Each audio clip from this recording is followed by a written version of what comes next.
सुभाष जी, अभी हम और डिटेल में इसको समझेंगे कि आप जो घरेलू नुस्ख़ों के बारे में बता रहे हैं, जो रसोई घर में मिल सकता है और बहुत सस्ता है, बड़ी महँगी दवाइयों की ज़रूरत नहीं है। उसके बारे में बात करें। उससे पहले आपके बारे में कहा जाता है कि आप नाड़ी विद्या के भी एक्सपर्ट हैं और एक वक़्त था हमारे पुराने समय में रामायण महाभारत के वक़्त भी ऋषि-मुनि जो हैं, वो नाड़ी देखकर बता देते थे कि हुँ। इंसान बीमार है या नहीं। तो नाड़ी विद्या क्या है और उसपे कैसे उससे क्या आप पकड़ पाते हैं, जान पाते हैं? उसके पीछे भी साइंस है, क्या है? ये एक्चुअली जो नाड़ी विद्या है, ये इंसान का एक्स-रे हो जाता है। हमने आज देखिए 1992 से हम काम कर रहे हैं, चंडीगढ़ में और सेक्टर 44 डी में बच्चा-बच्चा हमें वहाँ जानता है। वहीं बड़े जो छोटे बच्चे आते थे, आज वो जवान हो गए, बच्चों वाले भी हो गए जो आते हैं। मतलब नाड़ी देख कर के इंसान की प्रकृति का पता चलता है।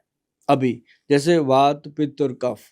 वात दोष है, उसके अंदर अलग-अलग बीमारियाँ होती हैं, जैसे वायु का दोष है, जगह-जगह कभी यहाँ दर्द हो गया, कभी यहाँ दर्द हो गया, चलते-फिरते दर्द होते हैं।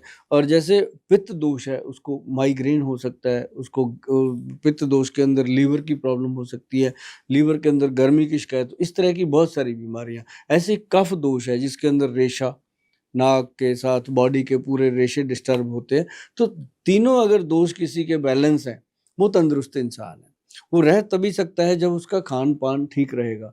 और आजकल क्या हो रहा है कि कोई भी इंसान लगा लो, उसको यही नहीं पता कब और कैसे और क्या खाना है। जैसे हम कभी-कभी डाइट चार्ट देते हैं, मैंने 1-2 बार दिया कि डाइट चार्ट, इतने विद्वान लोगों के उसमें इंप्रेशन आते हैं कि हमें बताओ सर ये हम कैसे खाएँ?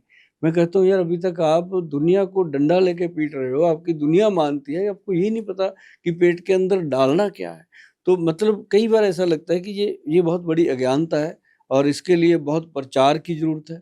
और मैं चाहता हूँ कि इसके लिए स्कूलों में, कॉलेज में एक विषय होना चाहिए कि नेचुरोपैथी लोगों को सिखाई जाए कि भई क्या खाना है, क्या नहीं खाना है। क्या लोग खुद से भी घर में बैठे-बैठे किस तरह का दोष है या नाड़ी विद्या सीख सकते हैं या समझ सकते हैं कि खुद के हाँ। अंदर क्या प्रॉब्लम है? सीख सकते हैं, हम लोग क्लासें देते हैं उनको, बहुत अच्छी-अच्छी हमारे स्टूडेंट हैं बहुत, मैं नेचुरोपैथी और योगा का साथ-साथ कॉलेज चला रहा हूँ और बहुत अच्छे तरीके से बच्चे आते हैं, स्टूडेंट हैं और वो सीखते हैं। आम लोगों को पता चल रहा है आजकल बात पे, तो मुझे कई जो हमारे उधर के लोग हमारे पास आते हैं, मुझे कहते हैं, "गोयल साहब आज मुझे लगता है मेरा पित्त बढ़ा हुआ है।"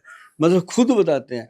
तो मतलब उनको पता होता है कि आज 2 दिन हो गए मेरा खाना खाने को दिल नहीं कर रहा, जो खा रहा हूँ बाहर आ रहा है, सिर फट रहा है, तो ये चीज़ें पेशेंट को खुद भी पता चलती हैं।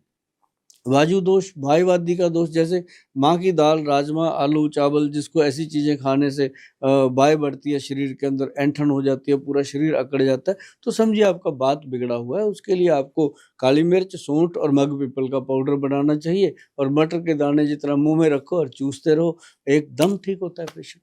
हुँ। हुँ। ये तो कमाल की बात है। सर ये भी बताइए कि जब हम ये चर्चाएँ कर रहे हैं, बहुत सारे लोगों के मन में ये भी प्रश्न होगा कि जल्दी से ये पता चले कि किचन में क्या-क्या है? अगर मैं आपको 2-3 मिनट दूँ और आप फटाफट कुछ शुरुआती बुनियादी चीज़ें जो रसोई में हैं और बहुत काम की हैं, बीमारियों में काम आ सकती हैं, उनकी एक लिस्ट गिना दें फिर हम डिटेल में जाएँ तो? देखिए, अपने रसोई घर में एक तो सबसे ज़रूरी है मोरिंगा का पाउडर रखें। मोरिंगा जो है इंसान को जवान रखता है, सहजन। सहजना। और ये जो ये इसको मतलब एक एक मोरिंगा का पाउडर हो गया और एक व्हीट ग्रास का पाउडर। बच्चों को, बड़ों को, सबको दीजिए। ये जीवन है जी। व्हीट ग्रास का मतलब है कि अगर एक एक एक 100 ग्राम पाउडर इंसान ने 1 महीने में खा लिया, तो 1 बॉटल ब्लड के जितना वर्क कर जाता है वो बॉडी के अंदर। और जितने लोग कैंसर के हैं, उनको मैं कहता हूँ आपके घर में ये 2 चीज़ें खत्म नहीं होनी चाहिए। चाहे कोई भी इलाज चल रहे हैं, चलते रहें। ये 2 चीज़ें आपको ऐसे चलाएँगी जैसे एक बुजुर्ग लाठी का सहारा लेता है, ये दोनों लाठी का काम करती हैं। हर इंसान के, बच्चे से लेके 1 साल के बच्चे से लेके 100 साल के बुजुर्ग, लेडी, पुरुष कोई भी। तो एक तो ये 2 चीज़ें मैं हमेशा कहता हूँ। एक त्रिफला पाउडर कभी भी अपने रसोई घर से खत्म ना होने दें। रात को 5 बजे के बाद पुरुषों के लिए 1 चम्मच डेली त्रिफला पाउडर। अगर महिलाओं ने खाना है तो रात को 1 गिलास पानी में 1 चम्मच डाल के भिगो के रख दो, सुबह खाली पेट पियो। आपको लगेगा कि जो बैक पेन होता रहता था, जो बॉडी में दर्द होते रहते थे, वो गायब हो गए, क्योंकि त्रिफला जो है ना, सुशांत जी अभी बात हुई थी, वात, पित्त और कफ की, हरड़, बेहड़ा और आंवला, ये तीनों चीज़ें वात, पित्त, कफ तीनों को कंट्रोल कर लेती हैं। और ये अगर आदमी लेता रहे तो कभी भी उसको बुढ़ापे के लक्षण आएँगे ही नहीं। 1992 में मैंने शुरू किया था जी, आज देखो कितने साल हो गए, कोई ऐसा दिन नहीं जब मैं नहीं लेता इसको। हुँ। मतलब ये ऐसी चीज़ है और इसने आज तक जो मेरे बाल हैं असली हैं, दाँत हैं असली हैं, स्किन है सब ठीक है। कोई बीमारी किसी भी लैब में जाते हैं ओके कर देते हैं, ठीक है जी। मतलब ये ऐसी चीज़ है। तो ऐसे करके रसोई के अंदर ये हो गया। बाकी अपने मसालों के अंदर कोशिश कीजिए कि गरम मसाला कम इस्तेमाल कीजिए।